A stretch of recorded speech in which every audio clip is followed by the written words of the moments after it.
Welcome to this meeting of the Babergh Licensing and Regulatory Committee. I am Councillor Sue Carpendale, Vice Chair of the Licensing and Regulatory Committee, and I'll be chairing the meeting today. I will now ask the Governance Officer to read out the domestic arrangements, please. Karen. Thank you, Chair. Please ensure that you maintain social distance from all other persons whilst in the chamber and the communal areas. Please ensure that you wear a face covering at all times unless you are seated or if you are exempt from doing so, and that you use the hand sanitizer and wipes provided. You'll be invited to speak and ask questions by the Chair. Please do not interrupt other speakers. If you are attending the meeting to speak and persistently interrupt the meeting, you may be asked to leave. Please ensure that microphones are turned off when not in use. Please ensure mobile phones are on silent or switched off. Additionally, we will be using the e-voting on the modern.gov app for this meeting. Please could members therefore ensure they are logged in and ready to use the app. I would like to remind everyone present that this meeting will be broadcast live to the internet and will be capable of repeated viewing. The whole of the meeting will be recorded except where there are confidential or exempt items. If you make a representation to the meeting, you'll be deemed by the Council to have consented to being recorded. By entering this meeting as a speaker, you are also consenting to being recorded by the Council and to the possible use of those sound recordings for webcasting and/or training purposes. The Council, members of the public and the press may record, film, photograph or broadcast this meeting when the public and the press are not lawfully excluded. Thank you. We'll do some introductions, and I think if we start with officers who are behind me, can we perhaps move from my left across to the right? Thank you, Chair. I'm Nigel Cllr. I'm the legal advisor to the subcommittee. I'm Jan Robertson. I'm the Deputy Monitoring Officer and Corporate Manager for Democratic Services. Karen Sayre, Governance Officer.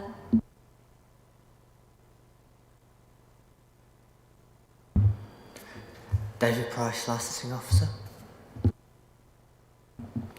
Catherine Green, Licensing Officer. Emma Richwell, Assistant Manager, Food Safety and Licensing. Kay Sanders, Licensing Officer. Are we done? I can't see you all behind me. Right, thank you. Let's move to the agenda then, please, members. Can I have apologies for absence, please? Thank you, Chair. We've received apologies from Councillor Ayres, Councillor Creswell, Councillor Gould, Councillor Grandon and Councillor Newman. Thank you. Are there any declarations of interest? Members? No? Thank you. We move to item 3, BLR 21.3, to confirm minutes of the meeting held on the 11th of June. 3 of us missed that meeting. I'm not quite sure how this will go with the voting, but can I have a proposal, please? Councillor Maybury, and a seconder? Councillor Nunn. And can we have an electronic vote, please? Thank you, Chair. Councillors, please open the vote in the modern.gov app by clicking the plus sign in the top right of the agenda screen. The voting for this agenda item will now show in blue.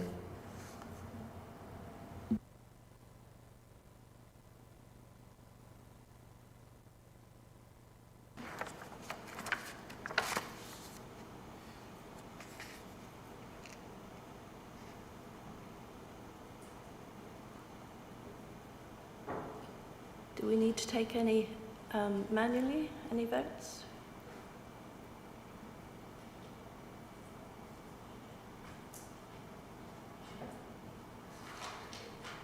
Should we take... Councillor Beer, can we take your vote manually? Yes. That is correct.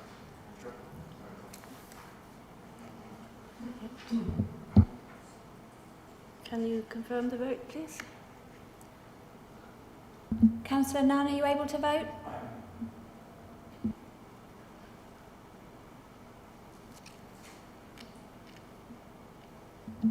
That's 3 votes for and 1 abstain. And with Councillor Beard, that'll be 4. Thank you. Item 4, receive notification of petitions in accordance with the Council's petition scheme. None received, Chair. None received. And questions by councillors? None received, Chair. Thank you. So we move to... Oh, yes. Yes, no, it's not going to... Yes, it is going to work. Madam Chairman, can we ask questions now, personally, of the Chairman, and which will be for the officers, really? Thank you. Thank you very much. I would actually like to ask why there are so few of us here today. Have the members valid absentee records, please? Thank you. I think that's the right way to put it. I'm sorry if I've got it wrong. Thank you. I'm aware that a couple of the councillors are away on holiday and one of the councillors is not well. I don't have all the details. May I return, Chairman? Thank you. I did write to the officers to suggest that perhaps August was not a good month to have such important meetings, and I would like to reiterate that at the moment, because I believe that these Hackney taxi carriage fares are very important, and that a better response from members would have been better. I said 2 betters in that sentence. I'm really sorry, but what I'm trying to say is I think it's criticism where criticism is due and credit where credit is due. I actually think that there could have been a better response both from the officers on my comment about the month of this meeting and also from members for their absence. It is a pretty poor show because the taxi trade are important to the district and we should recognise that in the best way possible. Thank you. Can we make a note of that, please? Yes, it's noted, Chair. Thank you.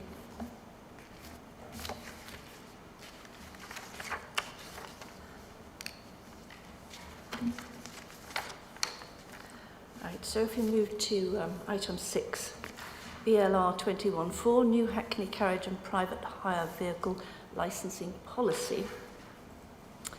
I'll invite the licensing officer to introduce the report to the committee, and perhaps as you do so, Catherine, you might clarify the nature of the different documents we've got attached to the policy, which I identify by seeing that it's got the green bands on it.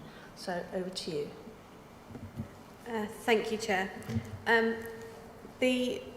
The item you've got before you, the green banded, as Councillor Carpendale has quite rightly said, is the new proposed policy. All of those with the darker black banding is the old, or what I call the current Babergh policy. Obviously, it hasn't been overridden just yet. So, this report refers to the review of the current Hackney carriage and private hire vehicle licensing policy for the controlled zone of Babergh District Council. Officers have undertaken an extensive review of the current policy operating within the district, and in doing so have attempted to align the independent policies currently in place in both Babergh and Mid Suffolk. The draft policy for Babergh is attached as Appendix A to this report. The review has been lengthy and was necessary due to the introduction of the statutory standards published by the Department for Transport in July 2020. The focus of the new statutory taxi and private hire vehicle standards is on protecting children and vulnerable adults. However, all passengers will benefit from the recommendations. The overarching aim of the statutory standards is public protection. The licensing team's first steps were to involve the trade in the early stages of the policy review to engage and obtain their ideas for the policy moving forward. This engagement involved a virtual meeting held with the trade in July 2020. Unfortunately, due to the COVID-19 pandemic, we were unable to hold a meeting in person, but many members of the trade did attend virtually and offered their opinions and suggestions, which we captured and fed into the review. The changes likely to have the greatest impact were identified and mitigated early on in the review process, and they are as follows. Removal of the requirement of plates 1 to 20 in this district being any type of vehicle and 21 plus as wheelchair accessible only for Hackney carriages. Drivers for plates 1 to 20 have incurred an unfair revenue as this plate belongs to the company or proprietor until they wish to transfer. On transfer, the individual sells the plate number on at a high price, and this has led to a monopoly by certain operators and individuals, which is unfair to other members of the trade. Currently, the licensing team undertake a knowledge test. However, there will be a mandatory requirement to undertake the introduction to the role of professional taxi and private hire drivers course. The mandatory requirement to undertake the course will have a financial implication for drivers and operators, but will ensure that all drivers and operators are certified and have the correct awareness of the expectations of their job role. As part of the review, the taxi policy must be sent out for consultation, and the statutory standards sets out who the council should be consulting in respect of any changes the authority wishes to make to its Hackney carriage and private hire vehicle licensing policy. The licensing team is well versed in consultations and has the necessary contacts to undertake a wide-ranging consultation exercise over a 28-day period. A list of identified key consultees is attached to this report as Appendix C. Once the consultation period has been completed, any responses will be collated and the draft Hackney carriage and private hire vehicle licensing policy may be revised in the light of representations or comments made. Any revised document will then be brought back before the Licensing and Regulatory Committee at the next meeting in October 2021 for further consideration, prior to the document being recommended onto Cabinet for adoption. The team are aware that there are several grammatical errors potentially in the proposed policy, but all grammatical and personalisation errors will be rectified before bringing this matter back before the Licensing and Regulatory Committee on the 15th of October. So the recommendation is that the committee approves the draft Hackney carriage and private hire vehicle policy document attached as Appendix A for consultation. Further, that the relevant officers proceed with the 28-day consultation period with the licensed trade, general public and other relevant stakeholders. And this concludes my report. Thank you, Catherine. Did you had an early question, Councillor Maybury? Yes, I did, Chairman, thank you.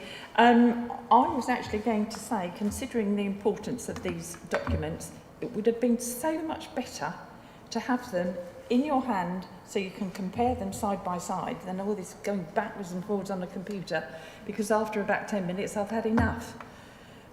So I do think in future that these important documents should be printed off. I know I'm going to get the Green Party and those about climate control speak to me about this. However, we cannot do our job properly without being able to compare them much better. And we all sit here, I think we all have got a laptop, and they are not that big to read.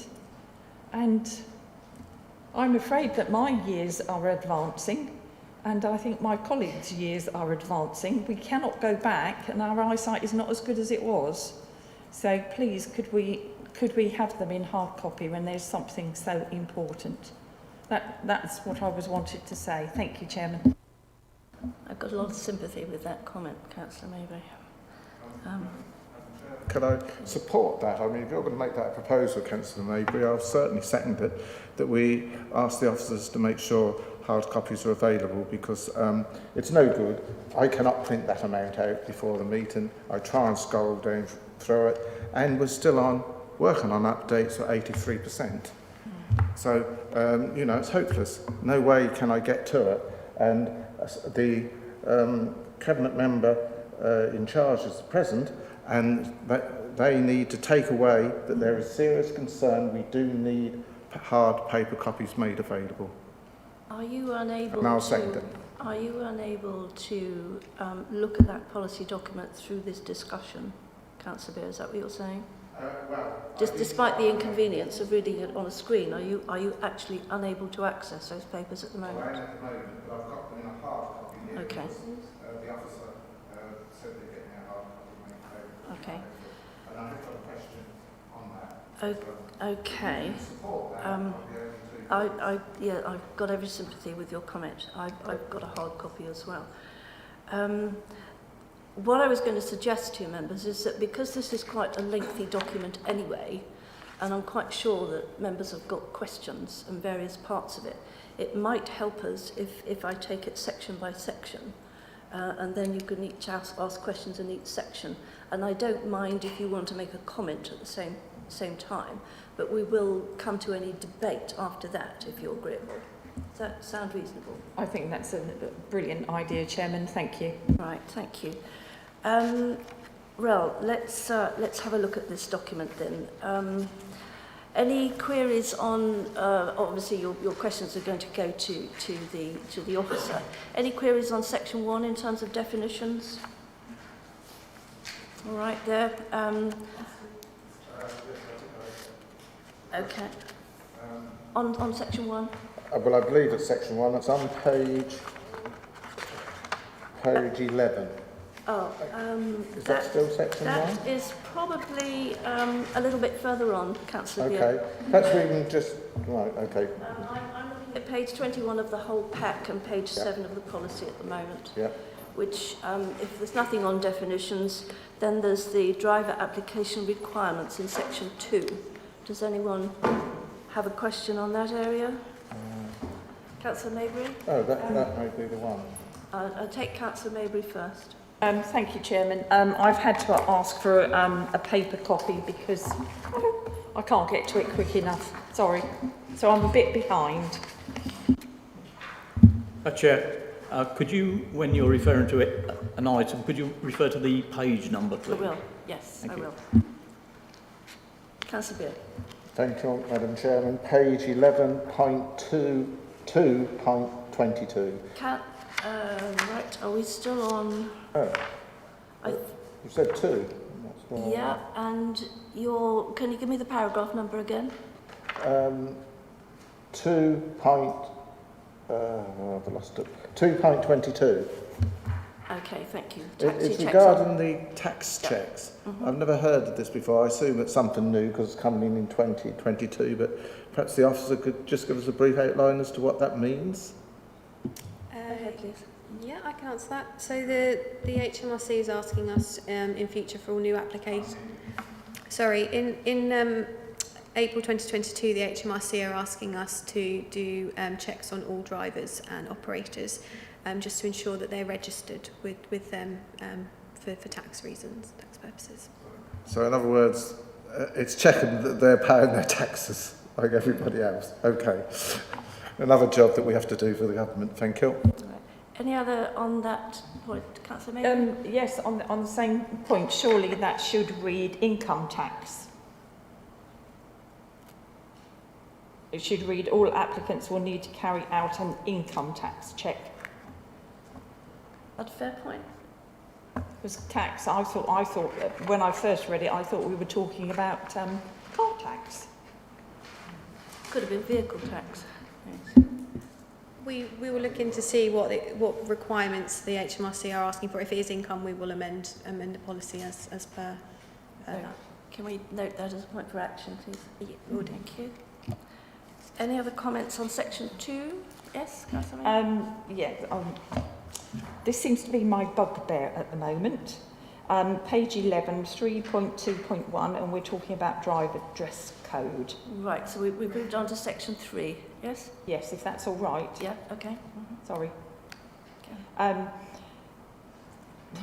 I just have a bit of a bugbear about this, that driver dress code, yes, clean and respectable in their dress, but please can we not have people who are dressed for the beach? Sometimes I have seen it all recently, and I think I've had enough of seeing next week's washing, legs, rather unsightly chests, etc., etc. So could we please make sure that that's included as well? Thank you. Well, it's I think it's certainly there in 3.2, and point well made. Obviously, that will go to consultation, and hopefully we will have some agreement from the trade on that. Anything else on third section? Could I just, in response to that, I mean, people in smart shorts and a smart t-shirt or shirt, and even a lady with a blouse and shorts, can look very smart and respectable driving a taxi, I would have thought. So whilst I think they should be dressed appropriately, I think you've been a bit hard. Thank you. The wording does say clean and respectable, so hopefully that will cover it. Any other questions on section 3 from members?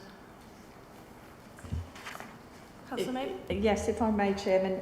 I know it was completely unlawful, but smoking on page 26 under section 3.4, smoking, eating and drinking, yes. However, should we not also put in there the prohibition of any undue substances, because there are so many these days? Drugs, glue, you name it. Is that a fair point, officer? I was actually going to ask the solicitor to actually speak on that one. Thank you. Well, with your permission, Chair, generally speaking, if an act is criminal by nature, there's not really a necessity to include it into a policy, because there is that statutory requirement not to do that act in the first place. So it could be argued that it is superfluous.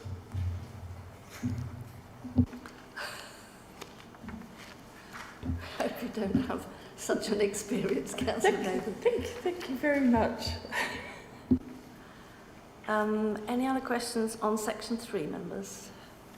If not, we go to section 4, which is page 2713 of the policy, additional assistance requirements. I believe this is an area that has some resonance with you, Councillor Maybury. Yes, absolutely. Sorry, Councillor Dawson, have I beaten you to it? Because you're... No, I've beaten you to it, Margaret, Councillor Maybury, actually, but you please feel free to go ahead. Sure, only you're on here. Did you want to go first? No, that's right. Okay, thank you. France. Thank you very much.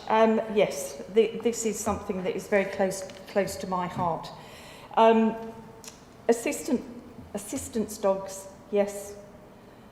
Wheelchair passengers, yes, but not all disabled persons or those that use disability equipment choose to use a wheelchair, and we do need to make note of this. And I speak with lots of experience. It is surprising how these wheeled aids that my husband calls a push me pull you, just for effect, they say they fit in any vehicle's boot. I can assure you they do not. So we need to make sure that we are not going to discriminate in any form from any of those types of equipment that do not collapse as fully as they are advertising. Thank you.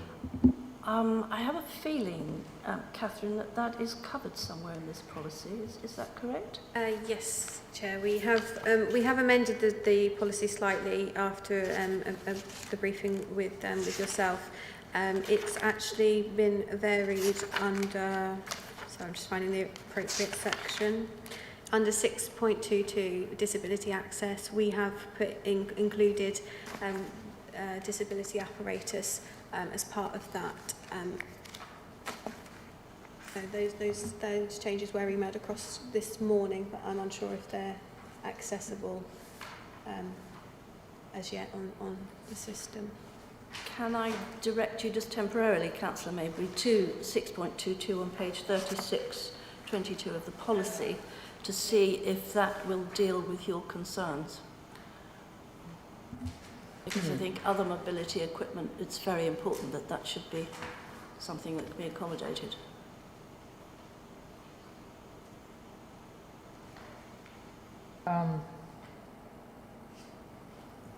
Could I interject, Councillor Maybury?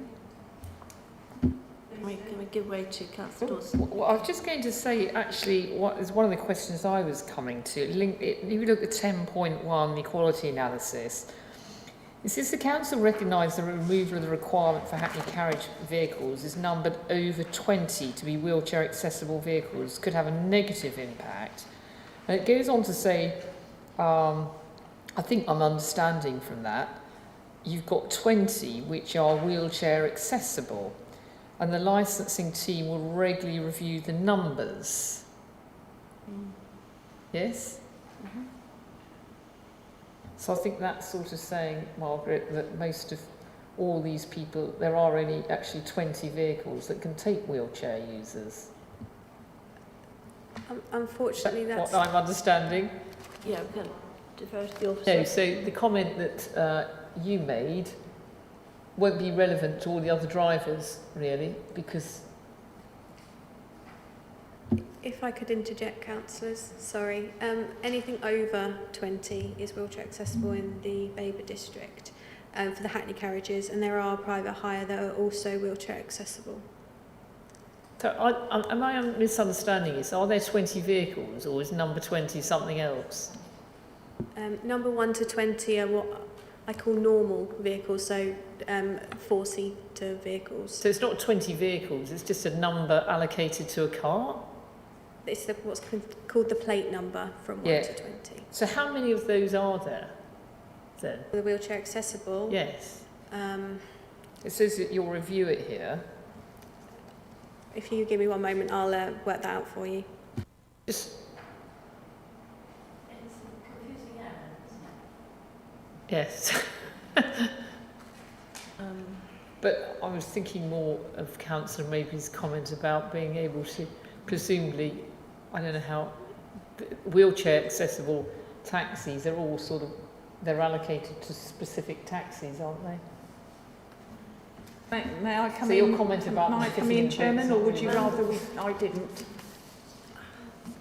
You can certainly comment. I think, I mean, I share these concerns, and they're ones that I've raised at briefing. Am I correct in saying that her comment's not applicable to this? Because people who go in wheelchairs can only go, certainly with my fault, could only go in specific vehicles. So the comment she's making about being able to pack them in, unless they've got They tend, I think I'm right in saying, fold away. To be private hire. Yes. Someone in a wheelchair would actually make a phone call and arrange taxi transport. I think where some of my original concerns were that firstly they would do that, and it would be very difficult for them simply to roll up to a rank and hire a taxi, because the Hackney cabs are probably not going to be able to cope with a wheelchair, and quite possibly the saloon cars at the ordinary Hackney cabs might not have enough room in the luggage compartment to take a Zimmer frame or a relator or something else. I don't quite know how we get round that, but I think we certainly need to see what the trade are going to come back and say to us on those points, and also the members of the public who need to be able to have some input. Councillor Beer, you wanted to say something? No, I was just trying to get to the lady whose attention that I am now attended. I've got through. All right. Yes, I'm quite happy for this to be informal at this point, because I think it's something we need to discuss. Councillor Maybury. Thank you, and thank you for your concerns and everyone else's concerns. I have read what it says in 4.2 about wheelchair passengers, but what I'm trying to actually get across to everyone as well is the fact that if somebody is using a different mobility aid, they may not be able to get into a saloon car because it's too low. It's much easier for those with disabilities to be able to slide in and out at a higher level. So this is what I'm trying to raise, is that it's not just the wheelchair users that need those vehicles that are perhaps higher off the ground or have a little more room. It's everyone who is sadly in a position that needs a mobility aid of some description. They do actually, there needs to be a certain amount of those vehicles that are higher off the ground and have the room for the storage as well.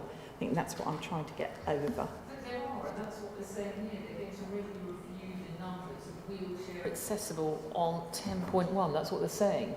I haven't got to 10.1. We were discussing. Well, it's on page 13, and you're at 4, and you're later on in. You're on page 17. So if you go back 10 pages. Can I just see if the officer has any response to Councillor Maybury's concerns there?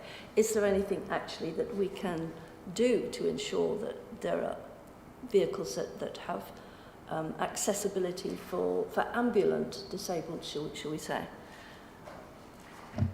Yes, Chair. So we reworded 6.221 to vehicles which are built or adapted for disabled passengers and their disability apparatus under the advice of the Mobility and Inclusion Unit of the Department for Transport is that there be no restriction on access, recognising that different vehicles may be suited to varying operating areas. So we included the disability apparatus as well as the wheelchairs to ensure that we are compliant there. I'm content, thank you. Okay. Where were we? On section 4. Any other points on section 4? Councillor Dawson. Yes, actually, 1.2.1a. Sorry, that is 4.21a. On page 27, it says to carry the passenger whilst in the wheelchair, and I'm rather hoping that sort of colloquial English. That actually means to presumably to push the passenger whilst in the wheelchair. I was concerned about the use of the word lifting, frankly, earlier. Well, exactly. I mean, no taxi driver would be expected to carry a passenger, would they, whilst in the wheelchair? Mm. But it could be just colloquial English. But I wonder just whether we should correct that one word, carry, remove it, and put something perhaps might be a bit more appropriate.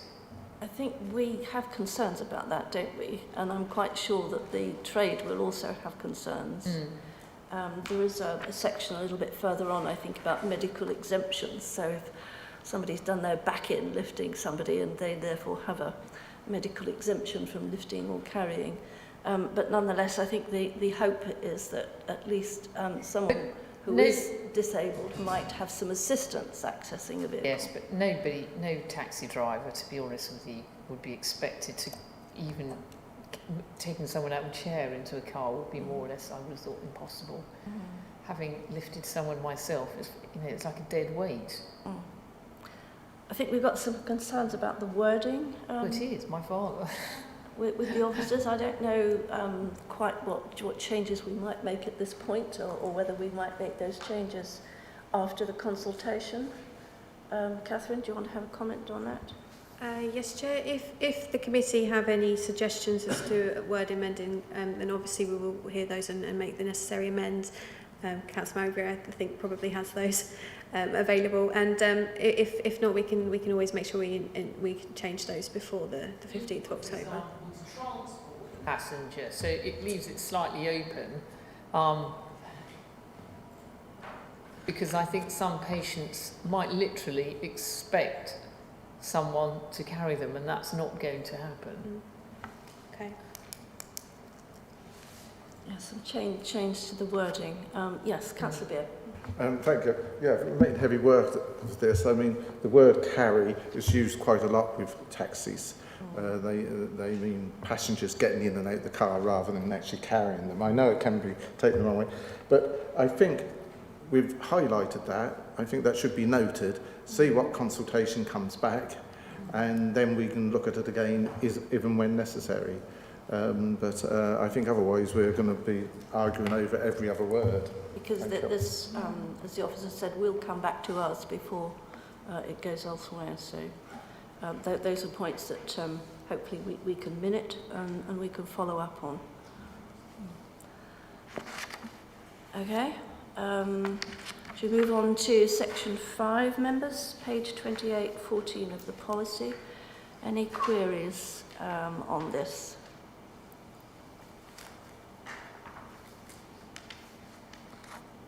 I have asked for a slight change of wording on 617 at the top of page 29. I thought to be capable of carrying not less than was not terribly clear. So I think we're going to say either at least or up to. Actually, I just had one on here regarding 6.21 and the safety screens. Yeah.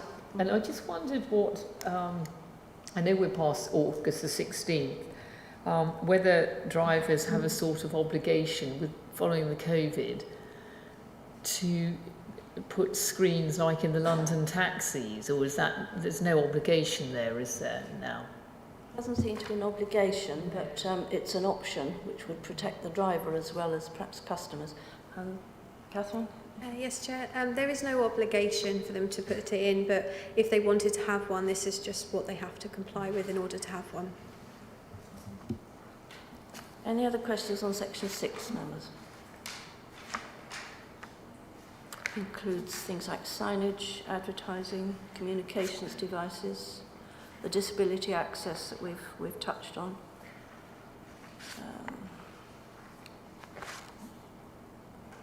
Quite a long section. Are we okay on that? Section 7. No. Oh, Councillor Maybury. Thank you. Page 16, we're talking about seats. And obviously it's minors 6.5.6 and 6.5.7, and we're talking about child seats.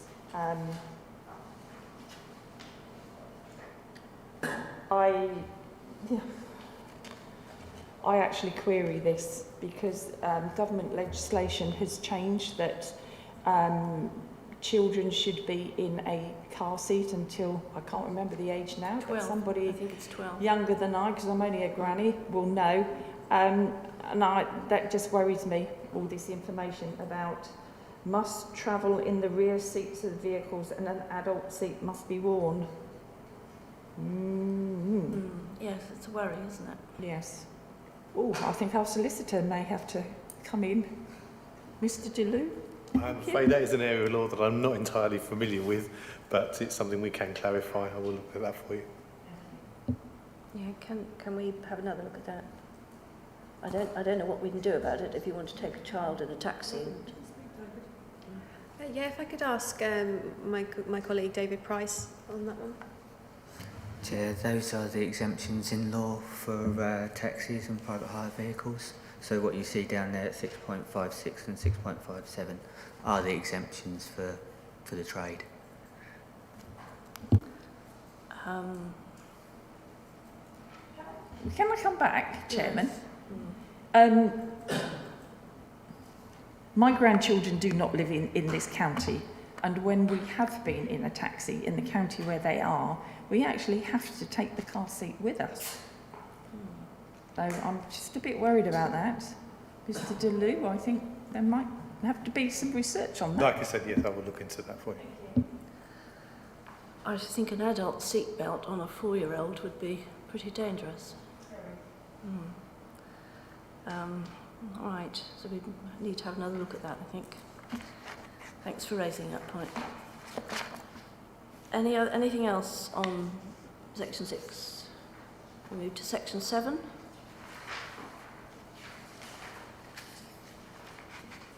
Hopefully it gets a little bit simpler from this point onwards. Section 8, anyone? This is page 41, 27 of the policy.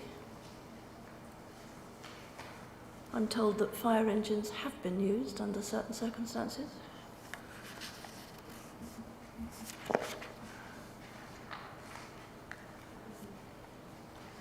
Any further questions on section 8? Can we move on to section 9? Vehicle licences, procedures for application.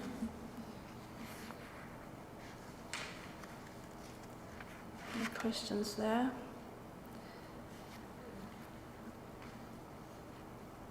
Part 3, section 10, private hire operator policy.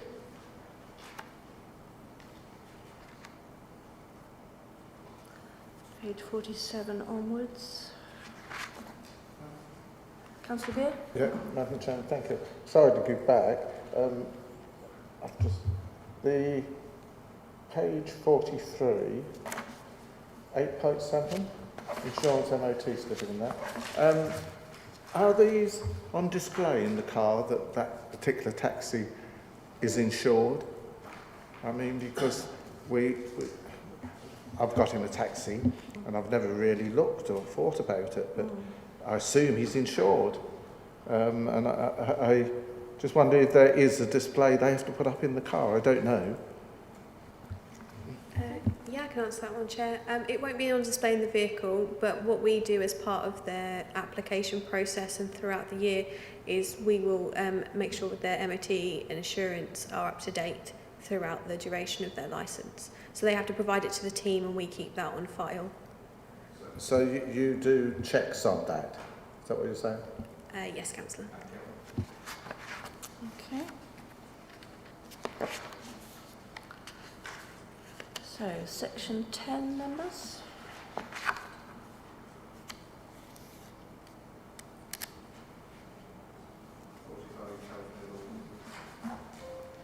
Madam Chairman, may I? Just to confirm with Catherine, because in 10.1.6 on page 47, it speaks again about a tax check. If we can make sure that income, if it is income tax, it's altered throughout the whole of the document, please.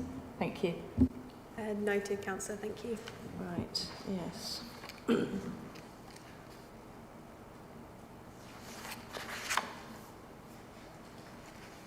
Anything else on section 10, members? Councillor Beard? Again, I'm trying to catch up with you. Page 46, at the bottom, the taxi ranks, East Street, Old Market Place and Sudbury Railway Station. Is this the amount of vehicles that can only park there or operate from there? I think it's a number of spaces, isn't it, Catherine? Is that what it is? Yeah, I can confirm that it's the number of spaces available in each of those areas.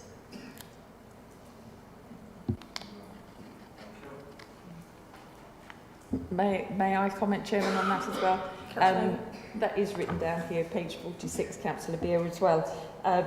That tends to make a bit of a mockery of the amount of taxis that we have parking along there, and they do park in the disabled areas, and I have brought this to the attention before of officers, and I have complained to the Town Council staff as well.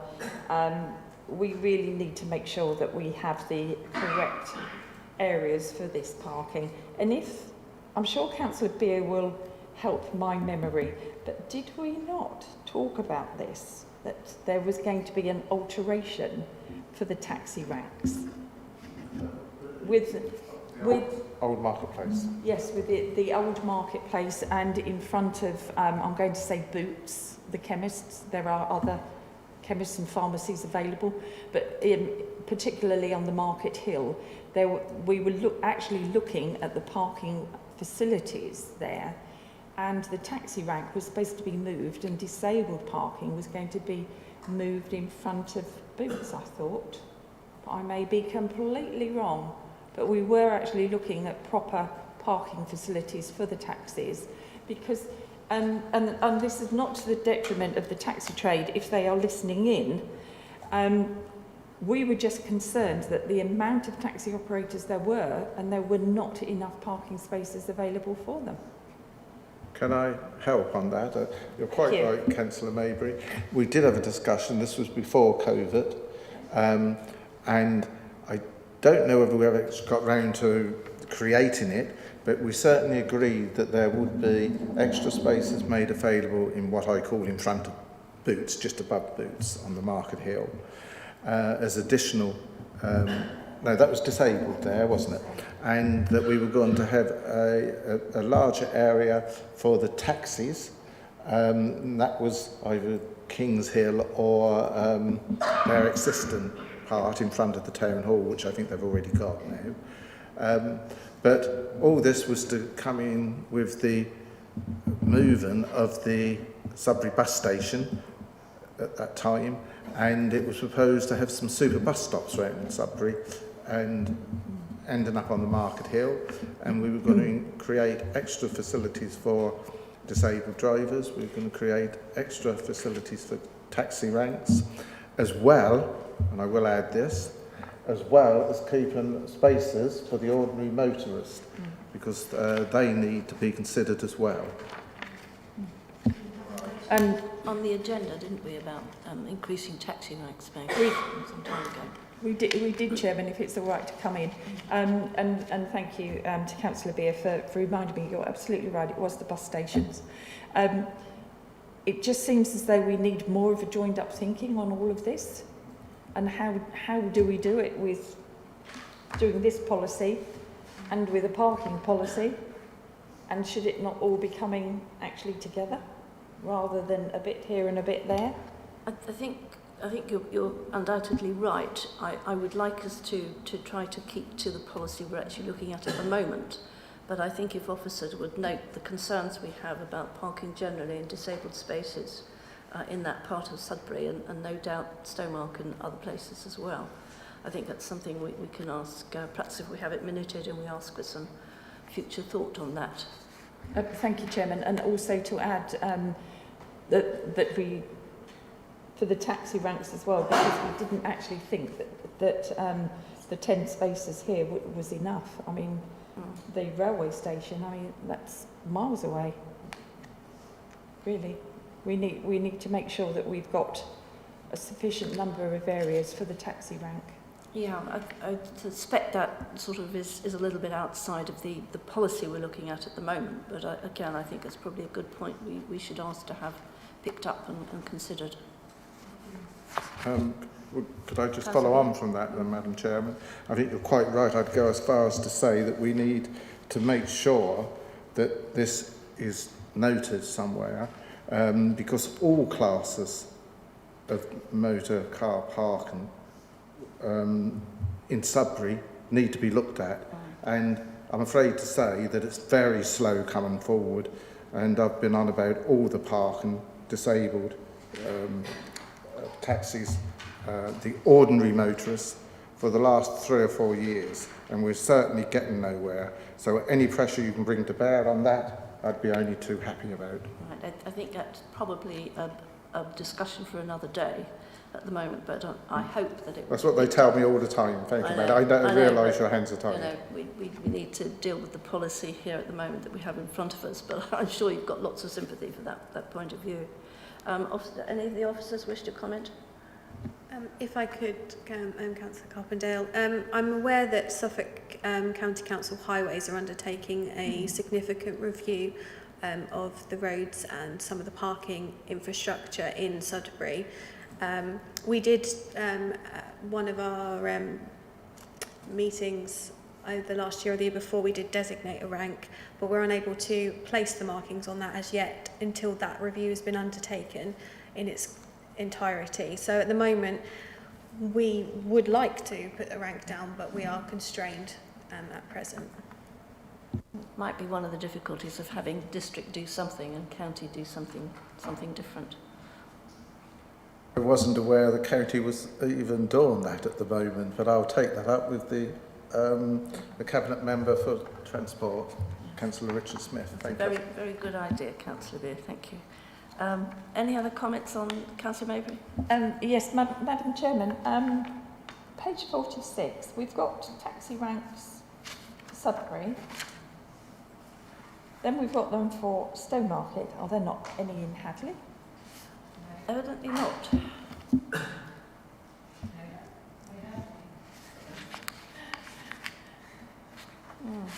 Yeah. Yes. Surprised me as well.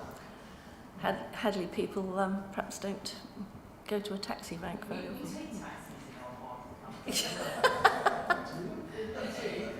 But not to the point where someone's prepared to wait for a fare.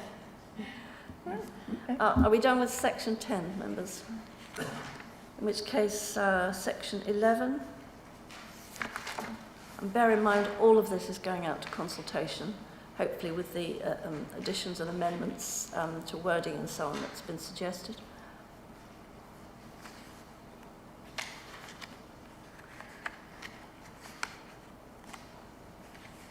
Anything on section 11?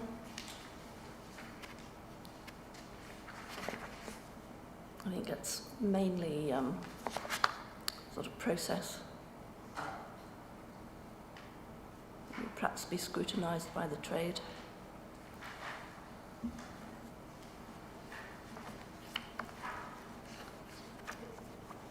Councillor Maybury?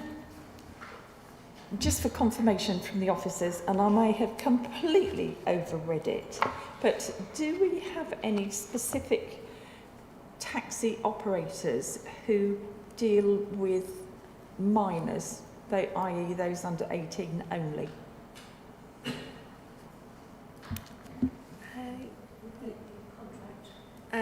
Yes, so a lot of the operators within the district go out to tender with Suffolk County Council Passenger Transport.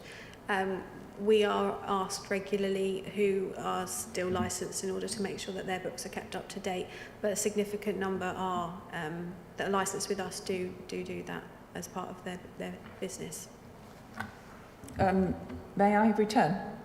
No, my question was, do they only operate for the transport, that sounds terrible, for transporting children only? And I ask this in particular because apart from the county school runs, we also have the specialist school runs, and I wondered if there were some that were just completely licensed for that only, and whether we should record those separately. Thank you. As far as I'm aware, Councillor, we don't have any that are just solely for the transportation of children.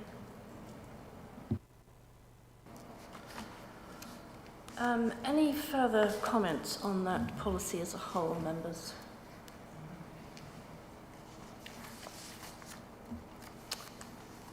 I just had, I've obviously had a chance to ask a lot of questions myself previously. I was just going to ask the officers again.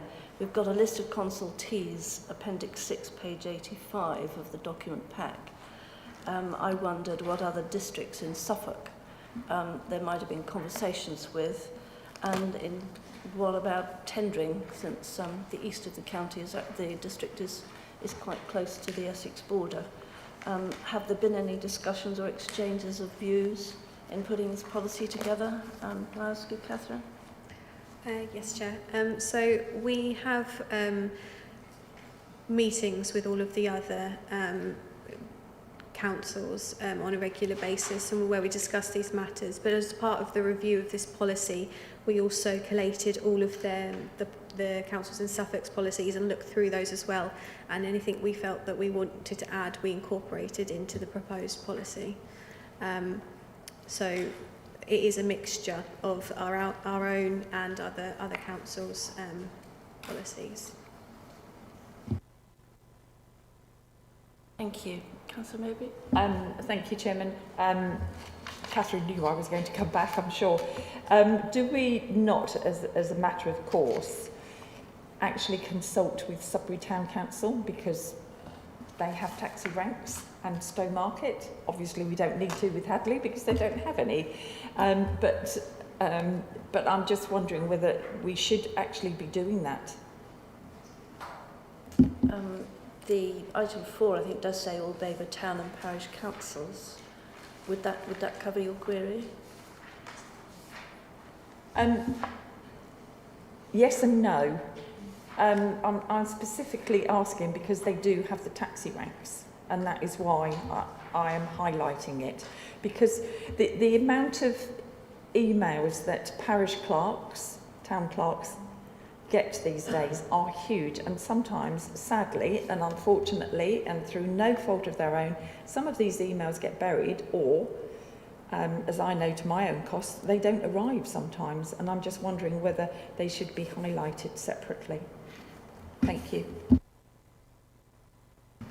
Yes, Chair. They will be consulted as part of the wider consultation process. I do have quite a good relationship with the Sudbury Town Council. As you rightly said, the rank space is directly outside of their offices, and quite often they will alert me to private hires attempting to park on the rank. So we can do a more targeted consultation if the committee wishes for us to do that. We can make them more fully aware of that. Yes, please, Chairman, and thank you, Catherine. I think that would also help with the understanding of the need for taxi ranks as well. Thank you. Thank you. We've taken quite a lot of comments as well as questions, members. Is there anything further anyone would like to argue for this item before perhaps I can ask for a proposer? Thank you. Councillor Beer seconded. Councillor Dawson? Right. Oh, thank you. Could you then just remind us of the recommendation then, please, Karen? Thank you, Chair. Recommendation 3.1, that the committee approves the draft Hackney Carriage and Private Hire Vehicle Policy document attached as Appendix A for consultation. Further, that the relevant officers proceed with a 28-day consultation period with the licensed trade, general public and other relevant stakeholders. And can we assume, take it as read, that the comments that have been made will be embodied in that document that goes to consultation? Yes, Chair. Thank you. Perhaps we could move to the electronic vote? Or Madam Chairman, if I may, and to also confirm that the results of the consultation will come back to us for further discussion. Thank you. It comes back here, yes? Yes, Councillor. It'll come back on the 5th, I believe it's the 15th of October. Before then going to Cabinet? Before it goes to Cabinet, yeah. Right. Can I ask the Governance Officer to conduct the vote, please?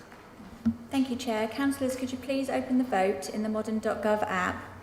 In the voting tab, the vote for this agenda item will now show in blue.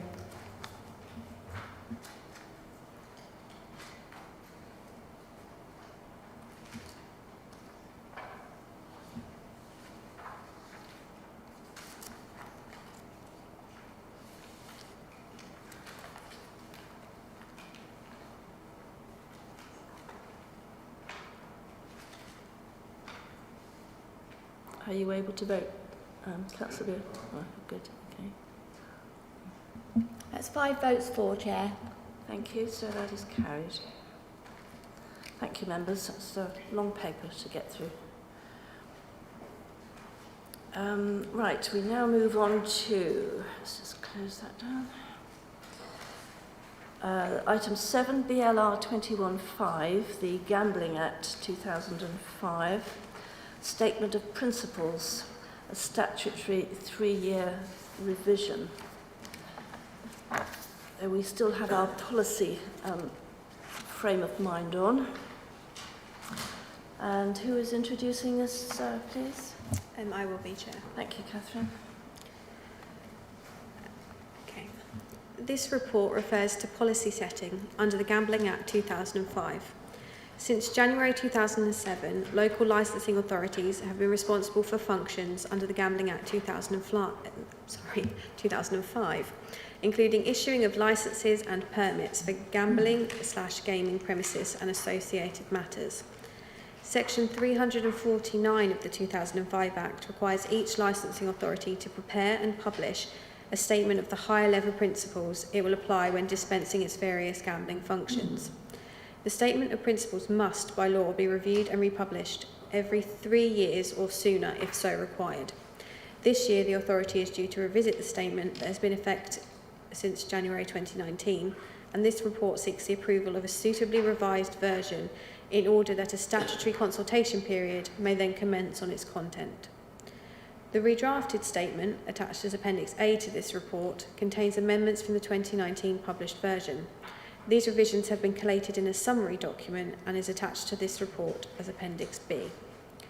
The Gambling Commission revised national guidance document to licensing authorities, originally published in September 2015, as amended in April 2021, has influenced some of the revised draft content when formulating the local Statement of Principles revision. The legislation requires the licensing authority to consult widely upon its draft Statement of Principles document with stakeholders before finalising and publishing the document in January 2022. The 6th statement shall take effect for a 3-year period from the 31st of January 2022 through to the 31st of January 2025, although the statement may be revised sooner if necessary. Based on an officer review of gambling activity over the past 3-year period, the fee table attached as Appendix C, representing the maxima which may be charged by regulation for the various application and process types under the 2005 Act, is proposed for approval unaltered. Costs which may be appropriated to the fees include all aspects of administering and maintaining the scheme. It should be noted that both Babergh and Mid Suffolk District Councils also have a limited base of gambling authorisations and activity upon which to apportion some of the cost elements. Before I get to the recommendation, amendment has been made to the recommendation. It should read that the draft revision Gambling Act 2005 Statement of Principles document attached as Appendix A be approved for consultation. Further, that the relevant officers proceed with the commencement of a period of statutory consultation in accordance with the Gambling Act 2005 legislation and regulations, and that the table of fees attached as Appendix C for Gambling Act 2005 functions be adopted to take effect from the 31st of January 2022. And that concludes my report. Thank you.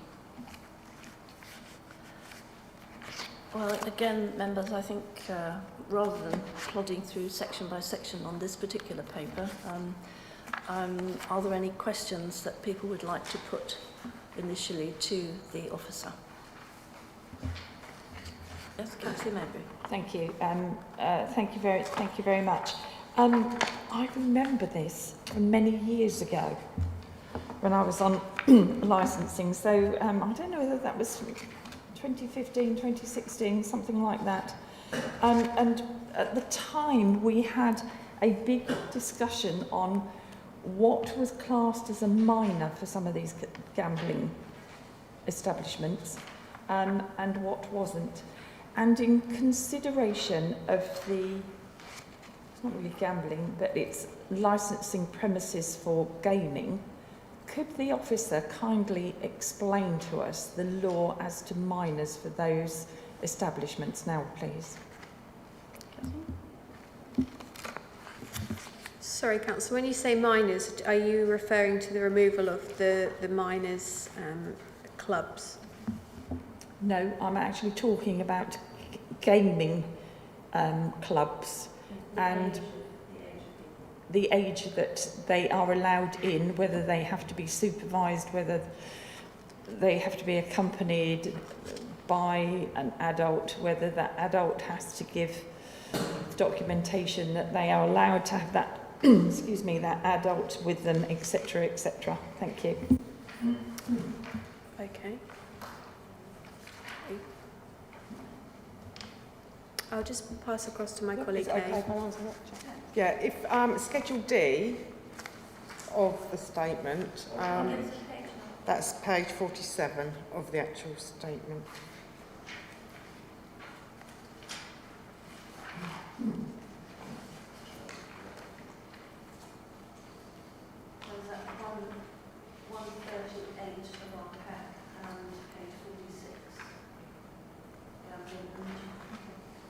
I've got it as page 47, Schedule D, gambling activities, children and young persons.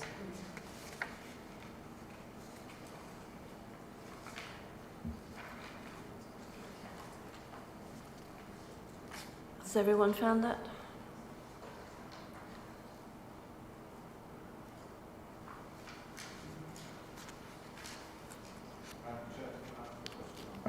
Yes, Councillor. Do we have many of these gaming establishments? The only one I know of is in Sudbury, and I'm assuming that's still in operation after COVID. Do you know? I know there was one in Ipswich, but that's outside our area. We own Babergh, all we have is 6 betting shops, I believe. There are 6 betting premises in Babergh region, that's it. 6 betting establishments, which is like shops and things that I would think of. Shops, yeah. Like what Cllr about the nightclub gaming centre that we have at Sudbury? That's gaming as in electronic games rather than amusements with prizes, I believe. Well, that's the one I'm referring to, Madam Chairman. You know, we had lots of controversy over it, and we put in lots of restrictions. And I suppose with this, and I went in once and I saw how well they were conducting. You know, children weren't allowed to be there by themselves with their own age and all that performance. But do we know anything? Is that still causing sort of problems in the area? There's ongoing matters of that premises, unfortunately, so I can't go into that, I'm afraid, Councillor Beer, but they're under different regulations for that premises, as it's not gambling as such. It's more to do with the licensing regime. So with gaming, we're talking about something different from gambling or betting. So that's the separation. If I may, sorry. Yes. Sorry, I didn't mean to drop my badge on the desk just then. I think it would be useful for us all to have the differentiation between gambling and gaming, because my understanding, and it is very limited, I'm not a gamer, is that a lot of these games are actually played for profit. Now, whether that profit is within the establishment that they are using the equipment for, or whether it isn't, I think we do need to look at that very carefully and make sure that we are keeping within the law, because if it is for profit, surely that is gambling attached to gaming, and we should not encourage our young people to do it, because unless they are suitably escorted. Mr. DeLue, I'm sure. Yes, you only ask. So, I'm afraid I can't quote verbatim because my computer's just died from the legislation, but the difference between gambling and gaming is gaming is competition. You may pay an entry fee to enter a competition. It could be the same for a sport or a match you play in, and there may be a prize to win it. That does not come under the Gambling Act. So gaming is more competition against people rather than against odds, if you see what I mean. So it is not covered by the Gaming Act. There may be prize money involved, but you have to pay up front to enter something, a fixed fee, if not always, but sometimes you pay to enter a competition. And then it's won by your skill rather than gambling against the odds. May I? Thank you, Mr. DeLue, for that description. I still think that's a very grey area. Really grey. Not according to the Gambling Act, because it's not included in that, I'm afraid. We can legislate on as a district council. I know what you mean. Thank you, Chairman. I'm just thinking, and I will raise this in a few moments. That may be another letter from me to the Home Office, because it's a very grey area, in my opinion. Thank you. Any other comments on this policy, members? I'll take comments or questions from anywhere on the policy. And again, as the officer has pointed out, we do add the word for consultation to the recommendation. And we have the route of this consultation when it comes back. It comes back to us and then to council. Yes, Chair. So we get a couple more bites at it if we want it. Councillor Maybury. If I may, thank you. I'm just looking at the licence and sundry fees. When we're talking about a temporary use notice, is this just for gambling? Are we now looking at Appendix C, effectively page 145? I haven't got a page number on it. Is it the table? I think it says page 145. I do apologise. It's all right, it's the table you're referring to, yeah. When it says temporary use notice, could we have confirmation, please? Yes, Councillor. A temporary use notice is entirely different to that of a temporary event notice. So, yes, the temporary use notice is primarily for the use for gambling. Thank you. And who sets the fees? Can you just... The temporary use notice here is set by Babergh, but I can confirm we've never had anybody apply for one. Okay. To make an aside, if I may, Madam Chairman, and this is not to take this into disrepute at all, perhaps we don't have enough poker players. I shall leave it at that. Thank you. Thinking of starting up a new industry. Right. If we're done with this, members, can I have a proposer to move this forward to consultation? Councillor Nunn, thank you. Seconded, Councillor Beer, thank you. And if there are no other comments, can we move to the vote, please, Governance Officer? Thank you, Chair. Councillors, could you please open the vote in the modern.gov app by clicking on the plus sign, and this vote should now be showing in blue.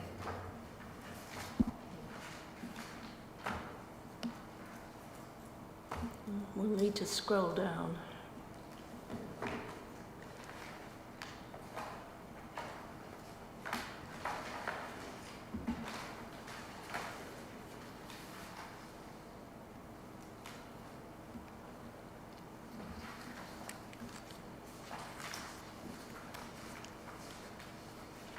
That's 5 votes for, Chair. Thank you. Thank you, members. We move on to item 8, which is the Hackney Carriage Table of Fares Review, BLR 21-6. Can I confirm if we have Mr. Hale with us? Thank you. At Chair's discretion, members, if we have questions that we think a member of the trade could help us with, Mr. Steve Hale is here. So if we come to that point, and thank you for coming, Mr. Hale. Right, well, this one's been around the block a few times, members, but we seem to have come to full circle in a way, and I think we have some additional papers tabled as well this afternoon that may or may not help you, depends on your maths, but they do seem to indicate an increase certainly in the flag fare and the mileage rates for operators and drivers. And we have a revised table in Appendix A of the proposed fares. It doesn't explicitly talk about percentages, but obviously in terms of the increases in fares, we're pretty close to looking at that, which we know that the trade seem to favour. Do we have any questions at this point for the officer? Councillor Beer. Just so that we can be clear, the table paper, fare calculator, that's got journey rate 1, Sudbury Town Centre to Tesco, Sudbury, 2 miles. Is that the same category as on page 151 of our agenda pack, where it says rate 1, and they've got there 320? Is that the same category we're talking of or not?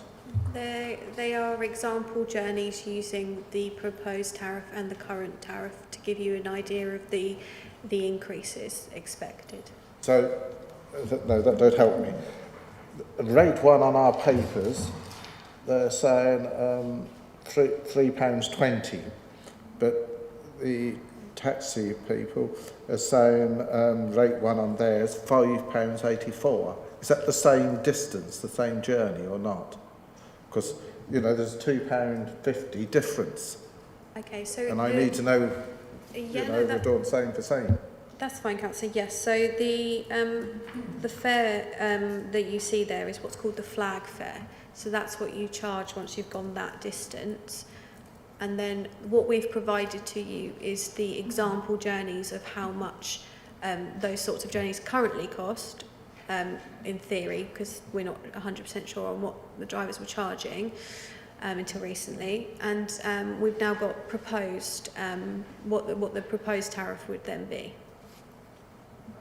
No, I'm still confused. So you're saying that the £3.20 is what we estimate the cost would be if they were all charging the same, but you're saying that some of them don't. But they're saying the estimated cost is £5.84.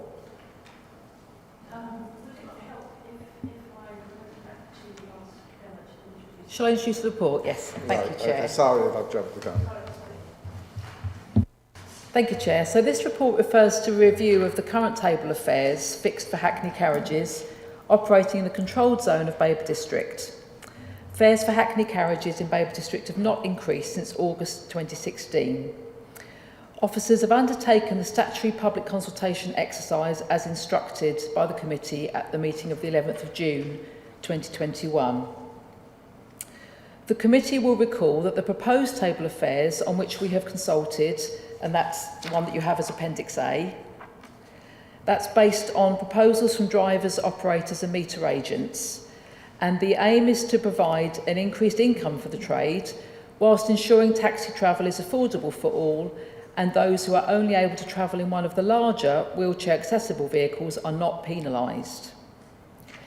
In a recent survey of use of taxis and private hire vehicles by those with disabilities in Babergh and Mid Suffolk, most respondents told us that they book private hire vehicles for journeys rather than use taxis. The availability of suitable vehicles and lack of awareness that many taxi and private hire vehicles are wheelchair accessible were more of a concern than affordability. The results of this survey have not therefore influenced the proposed table of fares, but have fed into the review of the taxi and private hire vehicle policy, which you've heard about earlier this afternoon. It will be an operational decision for each operator and proprietor whether the maximums are charged, as they have the discretion to charge less if they so wish, and a passenger is entitled to attempt to negotiate a lesser fare. However, proprietors must meter the maximum fares permissible in the district. Maximum fares must be transparent to fare-paying passengers and should enable operators to charge realistic fares. The consultation on the proposed table of fares ran from the 14th of June to the 12th of July 2021. The statutory public notice was issued in the East Anglian Daily Times, 14th June edition. A notice was posted at the council offices and notices were placed at the customer access points within the district and on the Babergh website. The consultation documents were posted to 234 taxi and private hire operators and drivers. No responses to the consultation were received from the public. One response was received from the trade, and this is included as Appendix C to this report, and that was actually from Mr Hale, who's here this afternoon. Officers are therefore proposing two options for the committee's consideration. Option 1, that no change is necessary to the revised table of fares fixed for Hackney carriages operating in the controlled zone of Babergh District. Option 2, that the committee is minded to modify the revised table of fares fixed for Hackney carriages operating in the controlled zone of the Babergh District. Recommendation is that the committee consider the two options. And there will be recommendations to Cabinet. The committee is asked, following considerations of options 1 and 2 in the report, to make a recommendation of option 1 to Cabinet on the revised table of fares attached as Appendix A, and that the revised table of fares be adopted, whether the committee is minded to modify the table or not, and that the proposed table of fares is adopted in accordance with Section 65 of the Local Government Miscellaneous Provisions Act 76, and also to recommend a new date which is to be set for the varied table of fares to become effective, no later than 2 months after the specified date of the 1st of November 2021. This is a statutory function, and the legislation provides for recovery of the reasonable costs of administration, inspection and supervision of the licensing scheme. The Act does not set out a specific right of appeal where a council has adopted a maximum table of fares for Hackney carriages. However, the fare table may from time to time be subject to judicial review. Consultation and compliance with the prescribed notice requirements mitigate the main risks. That concludes my summary, but I will do my best to answer any questions. Thank you, Emma. I'll take Councillor Beer and then Councillor Maybury. I still want to follow in from what I asked earlier, because that's even confused to me more.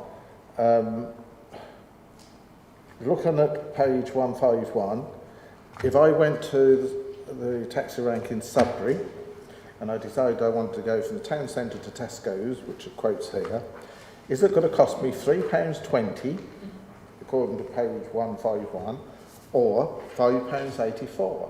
Okay. Now, that's the difference. I mean, it's a considerable difference, but as long as we're clear, and you're proposing that we accept this one in the papers, and yet this one here is the one that they seem to favour. So, okay, can I try to explain, Councillor Beer? Yeah.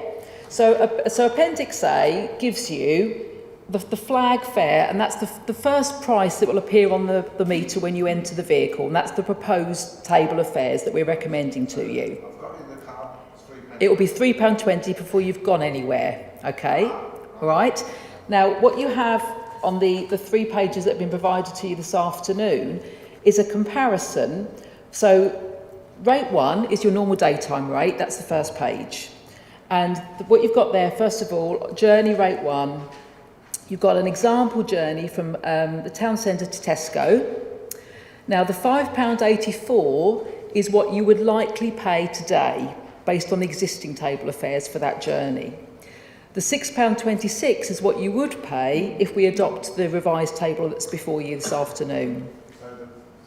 Sorry to interrupt, just so we're clear. So the bold print on page 151 is the basic charge when you get in the taxi. Yes. And then obviously the machine starts running, and it could go up to £5.84, but the new limit could be £6.26. Well, the £5.84 is what you would pay today on the existing tariff for that journey, estimated as best we can. Whereas the £6.26 is what you would pay if we adopt the revised table for a daytime journey. I do realise outside the normal hours that there's other charges. Thank you, I've got it clear. Sorry about that. You'll find on the other pages as they apply to different times of day and different days of the year. Yes, it's trying to give a comparison between current fares and the increase that taxi drivers will get. Councillor Maybury. Thank you, Chairman. Can I ask questions of anyone? Yes, including indeed, Mr. Hale? including Mr. Hale. Yes. Thank you. Thank you very much. First of all, thank you very much, Mr. Hale, for coming to this committee this afternoon. I appreciate it very much, and I'm sure my fellow members do too. As you know, because I spoke to you, I actually walked up and down the taxi rank, speaking to the taxi operators, asking them if they agreed with what was being proposed, and basically asking them to reply yes or no. And I note that only you have replied, but I can absolutely assure members here that of all those taxi operators that I spoke to, there was only one who was not in favour of an increase, because I did speak to them and I think I did it really to reassure them that we were listening and that we were interested in the trade, in their business. So perhaps, Mr. Hale, you'll take back my thanks to those who did speak to me. So thank you very much. Now, my question to you, Mr. Hale, is that you're happy with the current proposals, and I'm basically going to ask you, have you got any words of wisdom for us on these new fares? Have you got any further comment to make for any of it, please? Just to reiterate, just to go on back what Councillor Beer was saying, it's a relatively simple process. Flag rate £3.20 for the new one. You're looking at 18 pence a mile, or sorry, £1.80 a mile in increments of 18 pence, or a period of 36 seconds. So just to reiterate what you were saying earlier about the run up to Tesco's, there's plenty of traffic lights around at the moment. It could be a little bit more, unfortunately, because the meter will continue to run while you're not moving. Generally speaking, appreciate Councillor Maybury for coming down to see us all along the rank. I really do appreciate that, because that did give everyone a bit of a boost in that respect. So, not really a lot else to add, to be fair. I think we're we seem down at the rank relatively happy with the proposals. We understand it's taken a long time to get to this point, but hopefully we're coming to the end of everything. But I'm happy to answer any other questions if anyone has anything that they want to add. May I return? Thank you, Mr. Hale. I think that has reassured me more that the taxi trade, 99.9% or even 99% were in favour of this. There is another question, but I can't ask it because it's not on this paper. But thank you for now. Thank you very much. Well, I think it is really, because it goes back to the taxi ranks, basically. May I ask? All right. Okay, thank you, Chairman. But let's not get too diverted. I would just ask for a yes or no answer, perhaps. Would the taxi trade like more area for the taxi ranks?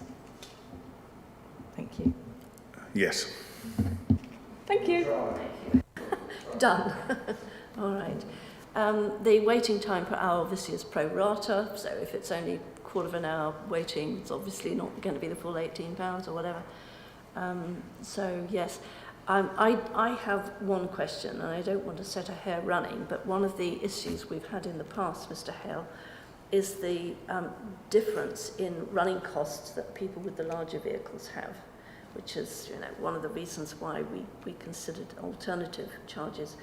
To your knowledge, and I know you don't speak for everybody, but just your opinion, are people with the bigger vehicles content with these charges? They don't feel they're being disadvantaged on a cost basis? Well, I'm owner of a larger vehicle myself, but I personally am happy with the increases. I don't think it's too much. I think it's fair for the public as well, because I think if we were looking at any more, it will be a little bit difficult for them, and it might become unaffordable for some other people who do use taxis on a regular basis. I say personally, I'm fine with the charges. The costings of the larger vehicles are going to be covered, I think, with the extra charges and the changing of the hours as well for the weekend working. After 11 o'clock, it's going from 12 o'clock to 6 o'clock to 11 till 7.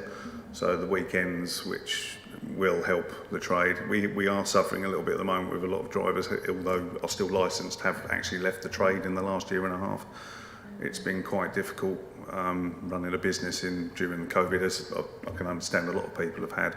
My trade dropped 70% over the last 18 months. It's picking up again, thankfully, but there'll be a lot of people out there at the moment which are really struggling, and this will give them a little bit of a help. So, which we do appreciate. Thank you very much for that comment. It's very helpful. Does anyone else have any questions for Mr. Hale or for the officers?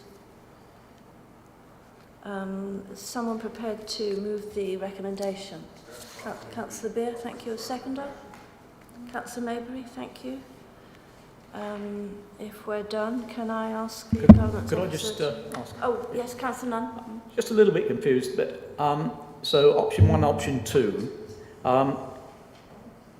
What exactly are we voting on here? Which one is the actual increase? Option 1 or option 2? The option is to approve the increases. Yes. We did have an option with the earlier recommendations that we could modify those fares should we wish to, but it looks as if we don't wish to. So it's about approving the fares in the table. Am I correct in that? Yes, that's correct. Thank you, Chair. Thank you very much. Okay. So we have it proposed and seconded. Can we move to the vote, please? Chair, I believe we need to recommend a new date as well in little 3 to be set for the varied table of fares to become effective. Is that right? We need a specific date, do we? It's within 2 months of the 1st of November. So are we saying January 22 for implementation?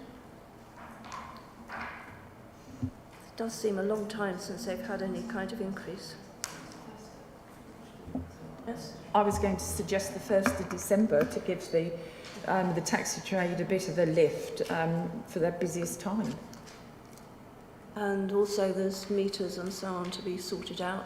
Does that allow time? I think previously we've allowed 8 weeks for the trade to be advised and have time to make the adjustments to the meters, so perhaps the 1st of January? I'm sorry to add confusion. I'd forgotten about that bit. Terribly sorry. Is that okay then? Shall we move to the vote?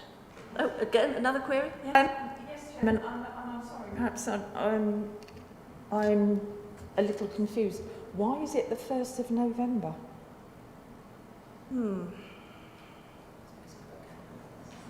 So we're not in September yet? Was it Cabinet? Chair, this is a recommendation to Cabinet. Yeah. So we're kind of waiting on Cabinet, I think. I think our monitoring officer... Chair, can I just clarify? So you're actually recommending to Cabinet these options, and Cabinet will consider them on the 1st of November. That's hence why the date of the 1st of November. Sorry, can I just clarify there? Yeah. The date of the 1st of November was set as the matter is going to be considered in September Cabinet. So I think the way it's written probably isn't quite right, but we were hoping that it would come into effect by the 1st of November 2021, or they all have to have had this variation done to their meters by the 1st of November. Does that clarify? No, it doesn't. I think it makes it a little more confusing. If the meters are done by the 1st of November, why would they need to wait until the 1st of January to implement them? They can't, can they? I'm sorry, I probably caused more confusion than clarification because I forgot when. So it's Cabinet in September. Yeah. So that would enable us then to, if Cabinet agreed to adopt the new revised table of fares, to then actually tell the trade so they could start with the new tariff from the 1st of November. So I think we've probably slightly confused the wording. I apologise.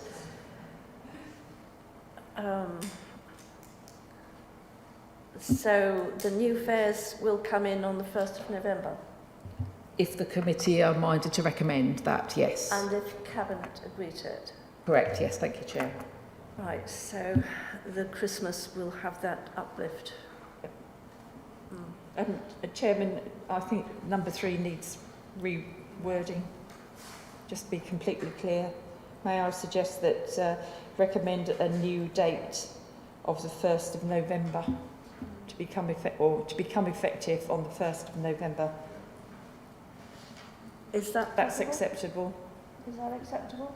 Yes, and Councillor Beer, you and Councillor Maybury, are you both happy with I'm that? happy with that, yes. Right. Hope my colleagues are. Right, have we got that noted as a change to that recommendation? Yes, we have, Chair. Right, okay. Now, can we move to the vote? Well, Chairman, I was just going to ask if Mr DeLu is happy with that. For me, it's just more of a pragmatic issue rather than a legal one, provided all the fares and the meters can be amended in time. It's not really a problem. Right. We'll wait for you to put it up on the screen then, Karen. Thank you, Chair. Councillors, you can now open the vote in the modern.gov app. The vote for this item should now show in blue.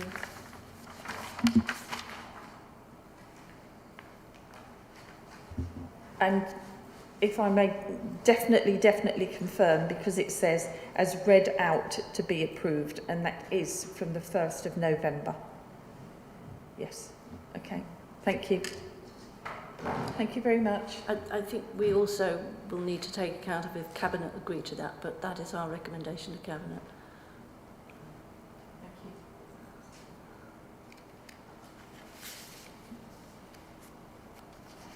That's 5 votes for, Chair. Thank you very much. Thank you, members. Before I actually close the meeting formally, just like to thank Mr Hale for coming and sharing his knowledge with us. I think a couple of other thank yous as well. I'm not sure if we've still got David. Have we got David with us? Yeah. Thank David. He has been seconded to another area of the organisation, so we thank him for his past help to the committee. And I'd also like to thank Karen Sayer, because she is now going to be looking after the civic office rather than looking after us. So thanks to Karen as well. Right. Thank you, members. Formally close the meeting at 16:08. Thank you very much for your contributions. No,